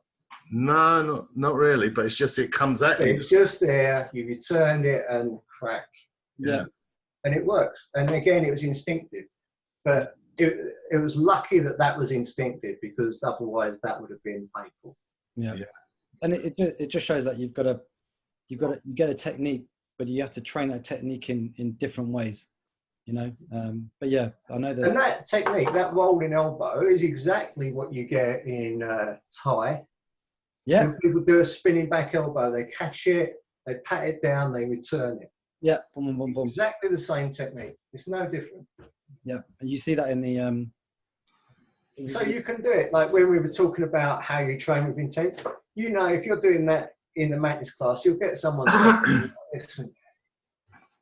Yeah. And then you'll get the other guy who's actually trying to put it into scenarios of combat. Yeah. So one's doing an exercise and the other one's actually developing a technique. Yeah. Yeah.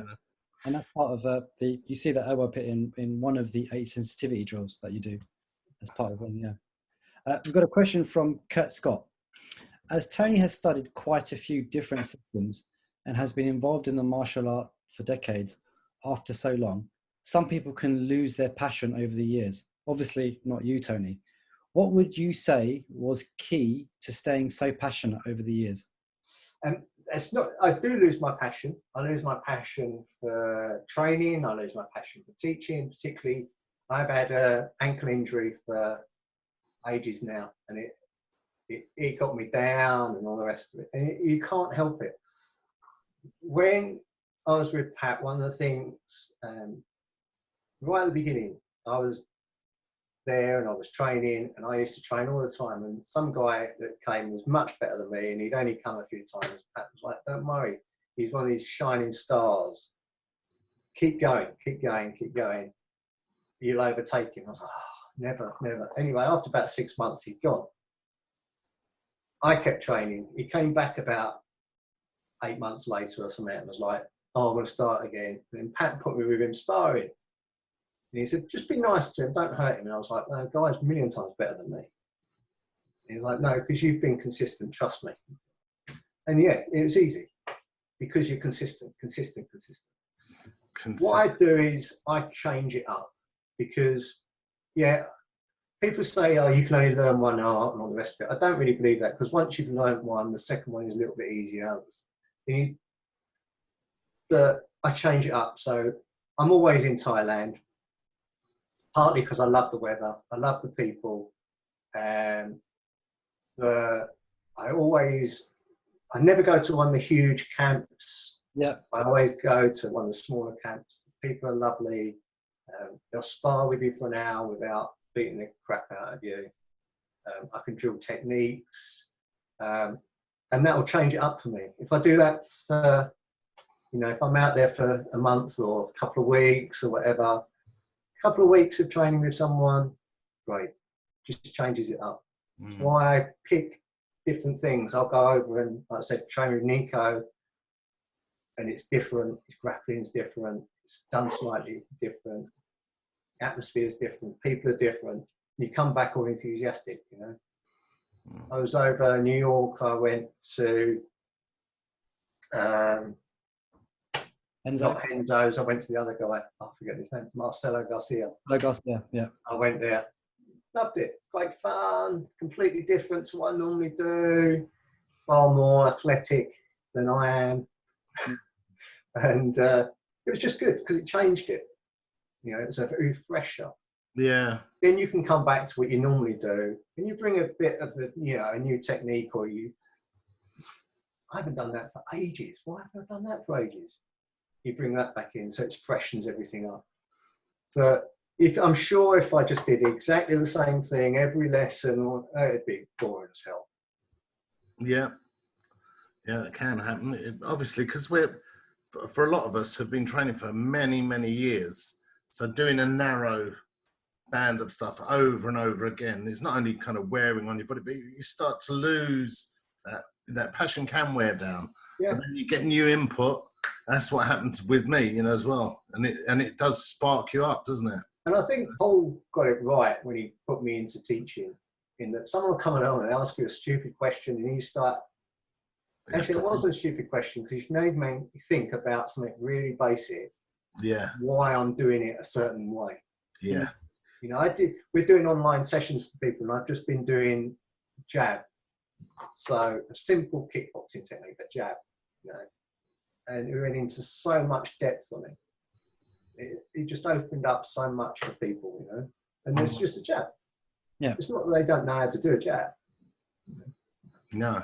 But Floyd Mayweather doesn't throw many punches, Any throws, jab, cross, hook, uppercut. Yeah. Yeah. But Just it's a bit better effective. than most of us, you know. But he uses a lot of movement as well, doesn't he? He's key. So it just shows you how effective that is as well. Exactly.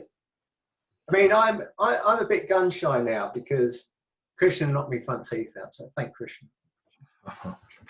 So that was a Carly screamer technique with the butt of a knife in the teeth. Oh. So I'm what they call gun shy in boxing. So I don't like being hit repeatedly in the face anymore because I'm worried about my teeth. So when I spar with people, I'm always, just don't punch me in the teeth, all right? Yeah, no one just likes that. avoid it, you know. Yeah. But it's all fun. I spar all the time in Thailand, never get injured. Yeah. Yeah. A couple of questions from Sam Porter. What are your thoughts on pressure point strikes for self-defense? Very mixed, to be honest. I think some definitely work. On the other hand, I think, you know, I've dealt with people who have been pretty drunk or drugged up, one or the other, and they pretty much ignored everything. Yeah. You've got two choices. You can spark them out or you can choke them out. Anything else doesn't. You can break their arm and they're just going to ignore you. Yeah, it's the reason I love Mantis in the way it uses locks, because for me, all the locks in Mantis are an opening. So you put a lock on so the guy opens his throat up so you can hit him in the throat. Yeah. You know, it's not like a police lock where you're holding the guy and you just hold him there, because they'll just break their arm. So pressure points to me partly work, partly don't.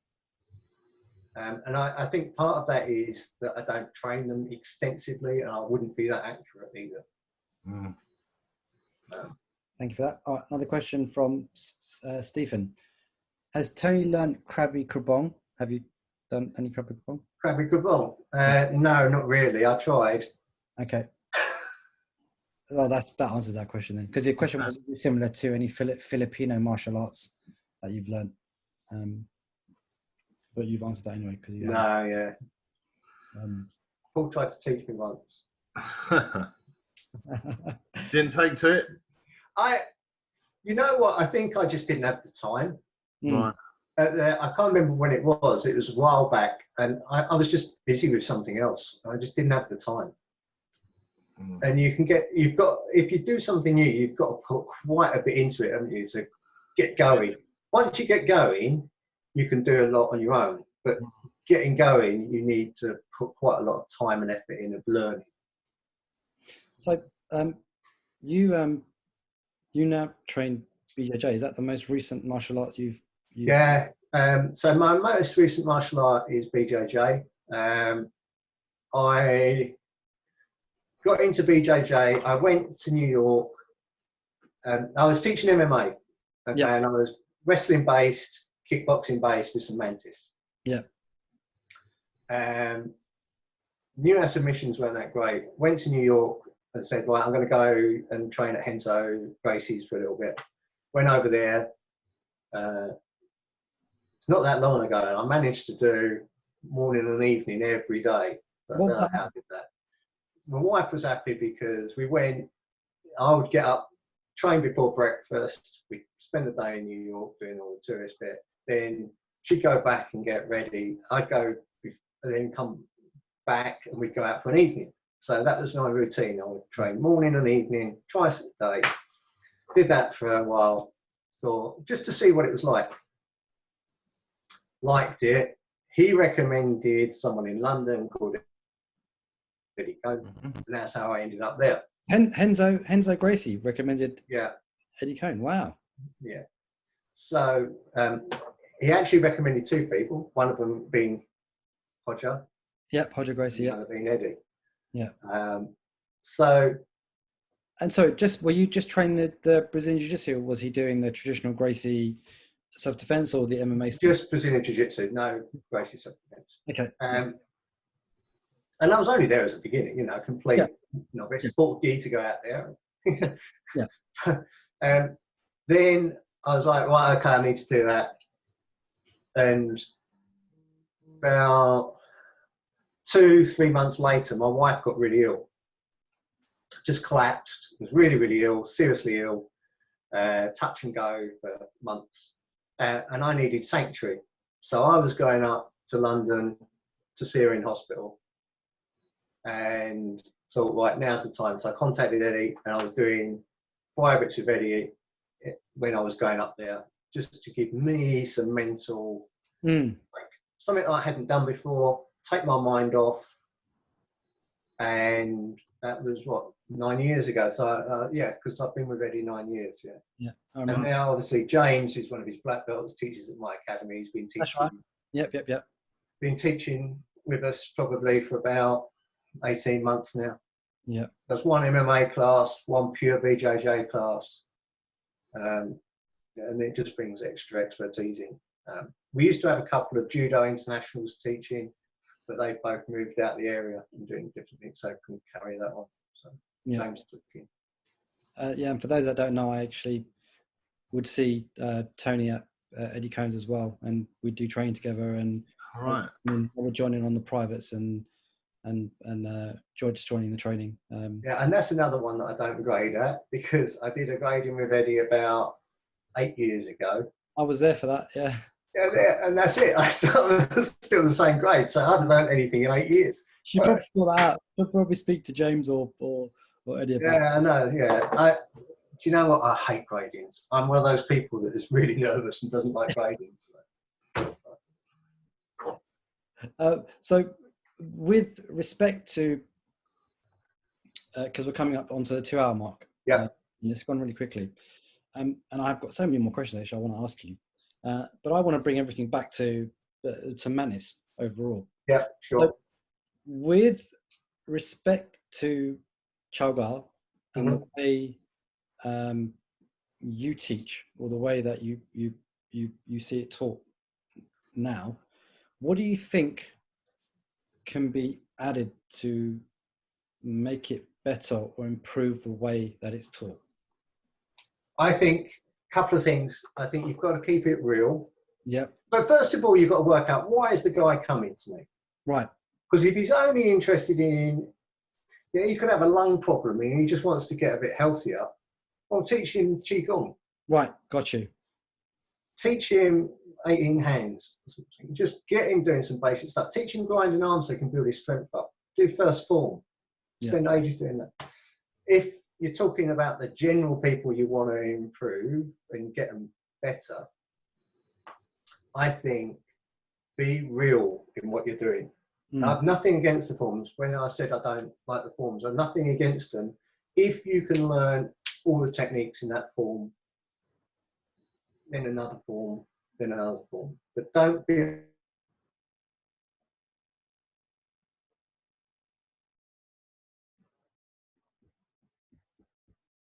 a form grabber. So they can do it and they can practice it. But could they use any of those techniques? Yeah. I have nothing against you learning 20 forms. If you can learn all the techniques and get what they're for out of them 20 forms, then fantastic. But don't learn 3 forms and not understand any of the technique. And then based on that, how do you teach your students, or how do you teach to understand those techniques and apply them in a self-defense kind of manner? What we do is, the way I do it is, for their gradings, they have to do a form walk, for instance. So they'll do a 3rd form or something. And that is part of it. But that'll be, what's that take, 10 minutes or something. Do it 3 times, 10 minutes. The other 50 minutes are, show me some applications.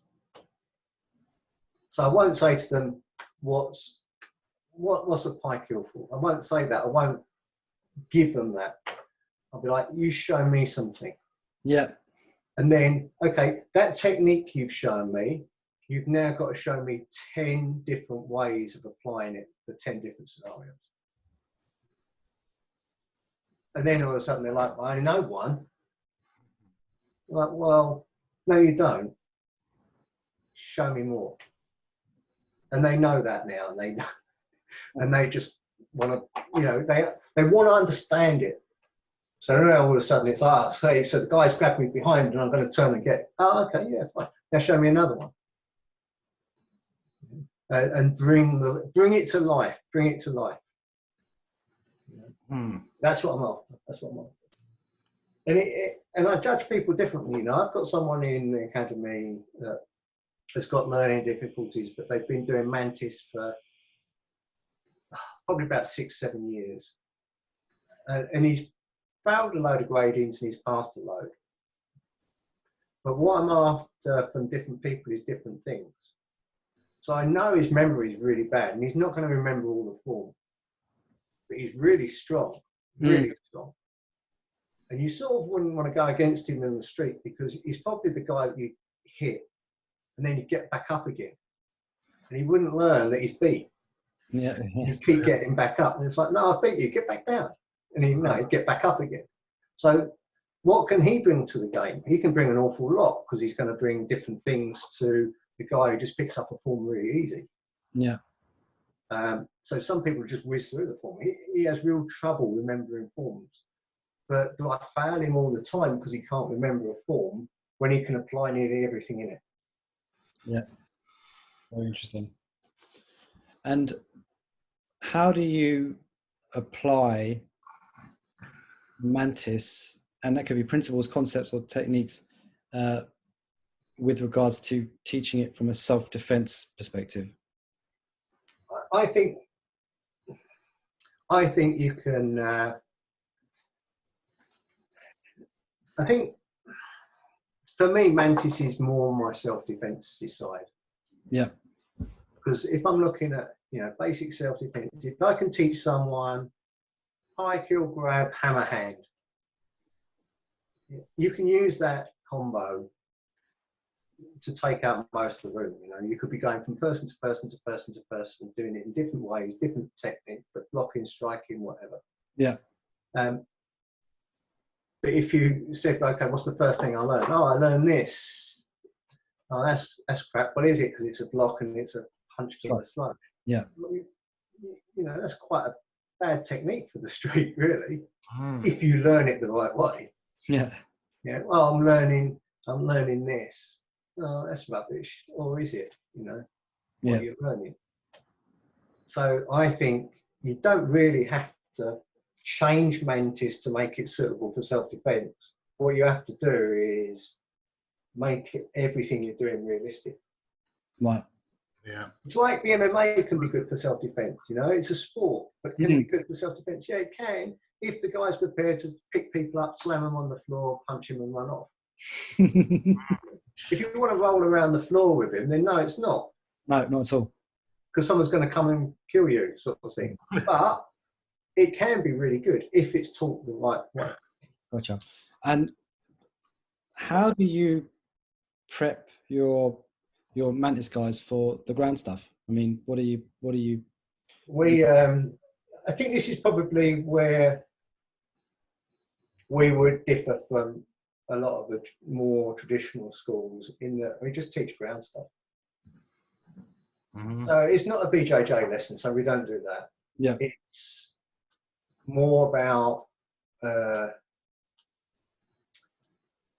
get into a position where you can get back up again. Yeah. And understand it. So I don't want to teach you how to do an armbar unless the armbar holds you down while I can stand up, or it puts you in a position that I can punch you in the throat. So I'd say it's like a sort of like a bastardized BJJ, really. But because if a BJJ guy looked at it, you're like, that's terrible. But is it because you've stood up? Yeah. Yeah. The fact that I put my foot in your face to do it. Yeah. Well, that's a good version. Yeah, I'm interested because having trained with Eddie Cohn myself, there are a lot of things that were so that the principles and the concepts that I learned from that jiu-jitsu, grace jiu-jitsu, that I would now use them and you know, I've taught them in Mantis because it's just the concept is principle there. So, you know, standing up into base, coming back up and getting back up. It's there in Mantis. It might be slightly different. Maybe. Yeah, or even the dragon legs forms. There's stuff in there where I'm like, oh, actually, that is from. There's an awful lot in dragon legs forms that you don't understand unless you've done wrestling or BJJ. Yes, exactly, and that's the interesting thing for me. So I wanted to see how you saw that as well, because there are some things where I'm like, that can easily be applied to Chow Gar, to Mantis. It's just a different way of looking at it. Absolutely. Absolutely. What's a basic thing? Someone grabs you, bend their fingers back, use that bent finger to press them onto the floor so you can stand up. Yeah. Yeah. Completely unfair in BJJ. Yeah. A typical catch wrestling technique, because one of the things talking earlier about Billy Robinson, in BJJ, where you put your hand down on the mat, he would go nuts at that. So if you put your hand down on the mat, he would go nuts, because you had to put your hand down like that so that no one could grab your fingers. Yeah. Interesting. So if you had your hand down while you were doing a technique and you happened to walk past, he would reach down and grab one of your fingers. So he only did it once, and the rest of the time he was like that. Yeah, but how much does that tie into Mantis and things like that? Very much. Yeah. I think the thing is, you can close your mind off and say, oh, it doesn't apply. But what are you going to do if someone pushes you over? Yeah. You've got to be able to fight. Yeah. You've got to be able to fight. So, Al, do you have any questions? No, I was just, that the point, that last point is what we mentioned earlier about inclusions into traditional arts. They've always been evolving. The tradition, they've got pole forms from different systems. They've got eagle claw, the phoenix eye fist. They must have exchanged and grown for what was the threat at the time. And nowadays, so many more people know about ground fighting, about the MMA and BJJ. There's so much more. It's so much more prevalent that it's idiotic to not think of how you would use your art to defend against that as well. Does it make sense? Yeah. Yeah. And don't close it off. No, don't close it off. Just keep an open mind, Yeah. I mean, my guys have started learning dragon legs form. Yeah. Right. Okay. So we're doing that as our form for the moment. They're going to spend ages on it. They ain't going to go. So they're going to learn the form, and that takes long enough, doesn't it? But that'll be the start. Then we'll probably spend about 8 months doing it. Wow. So they're going to be dissecting that. Yeah. And there's so much in it. Like when Sifu Paul first introduced me to that form, like it suddenly kind of opened my eyes to the number of kicks there were, different ways of using the kicks, the method of getting up and coming down, kicking from the floor and attacking from the floor. And it was there, and then when he started teaching the applications and showing the concepts, I was like, oh damn, like there's so much more to this art, and there is actually, but even that form itself may have been an inclusion to the original body of Mantis stuff from dog boxing. From dog boxing. The thing is, I always say, like, if you were a pure Mantis guy, right, in it 1600 and whatever, you go and one of your fighters fights someone else and he does something that is really good, you're going to go, we've just picked up a new technique, guys. Exactly. Yeah. You're not going to go, no, we're not using that because it doesn't come from Mantis. No. We've just learned that. We've now got that. That's now ours. And I think that's probably one of the great things about the openness of different martial arts we're seeing now, their training methods, and the application of stuff. And I personally am looking at all of these training methods and thinking, oh man, that would be a great way to train Mantis or train Mantis techniques, either from the pad work and the way that they feed and they open and teaching people to move and move the head, or to use Mantis movement better. Not saying, and not at all. I love Mantis. I love the traditional way of training. I love the chongs. I love the 2-man sets. But at the same time, I also love learning new ways to apply my training and my techniques. Through Okay, typical scenario, right? MMA sport. Yeah, The guy's up against the cage. You've got your head in, and you're holding his hands down. yeah, So you failed to get your takedown. yeah, You're using your head to hold him. yeah. One of the things we teach: reach through, grab the back of the elbow, which is a wrestler's Okay. pass. Oh yeah. Put it to the side, gouge in. Nice. If you can do that standing, he's against the cage, but you've got to do it in a way that it's not just Yeah. Yeah. it's got to be a proper gouge. Not a knock on the door. How many times do you see this? There's a hammer hand. It's like, no, it's not a hammer hand. Stop doing that. It's a small hammer. But what have you done? You've got a sock sow Yeah. and a gouge joint. Nice. Yeah. Don't tell someone it's a sock sow and a gouge joint because they won't want to learn it. Yeah. Yeah, but what they're going to just call it something else, right? There's another thing for it. It's just like we would sock sow on the inside for an arm drag. It's an arm drag, but it's a sock. It's the same thing. Yeah. It's just called something different in Mantis, in Filipino, in whatever. But you can't use Mantis in the cage because it's not relevant. Yeah, exactly. Well, you can. Yeah, you can. Yeah. Yeah, you can't use first form in the way it's taught, but you can use Mantis in the cage. Great Depends stuff. how much do you know that technique. Yeah. If you know that technique inside out, you can apply it in hundreds of situations. Great stuff. So we are coming up to just over 2 hours of talking. Been great. It's been great. Sorry, guys.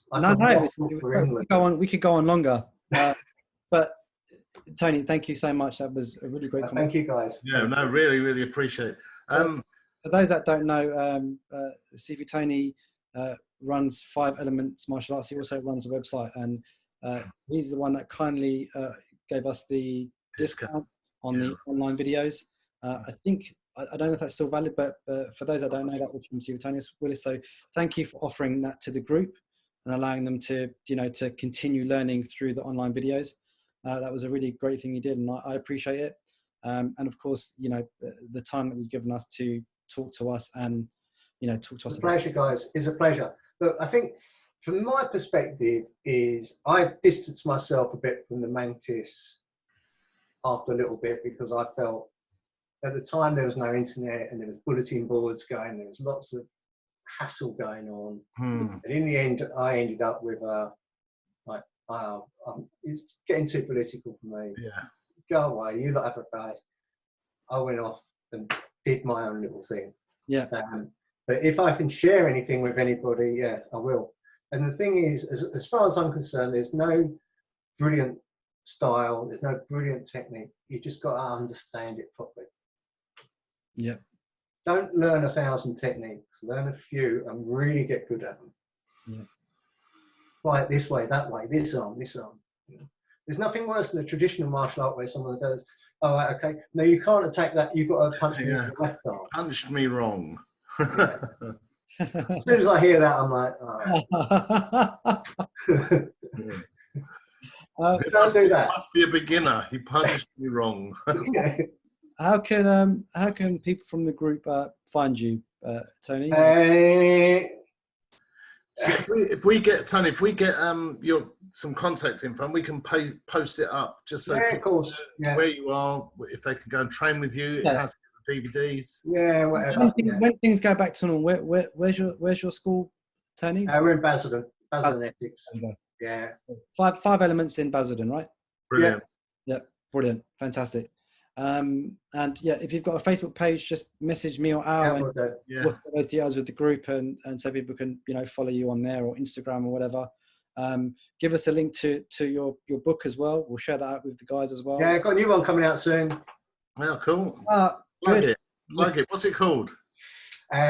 It's 3 steps, but I'm not sure if it's going to be 3 steps to safe travel, but because people probably aren't traveling now, it might just be 3 steps for safety or something like that. Yeah, lovely. It's just about real basic, like simple stuff, avoiding awareness and stuff about. Right. Okay.